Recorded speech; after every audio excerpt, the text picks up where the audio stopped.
Tell me about the overgrip, how that's different. Well, our overgrip system, for one thing, it opens much more than traditional, I call them attempts at overgripping that some of our competitors have tried. Using the same stroke in your machine, our overgrip collet only requires 1.1 millimeter minimum of collet open and close stroke to give you 4 millimeters of overgripping. The other major difference with our overgrip collets is the clamping angle and the accuracy is the same as our regular collets, which is an industry best concentricity within 5 microns, extremely rigid, extremely accurate and repeatable. So you can do real machining work with overgripping, not just hold it for cutoff and things. I mean, you can actually do stuff on the back end.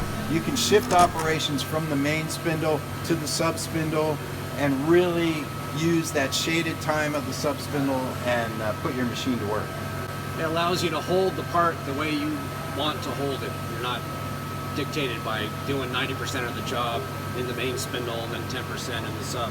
You can split it up, closer to 50-50, so your cycle time is considerably less.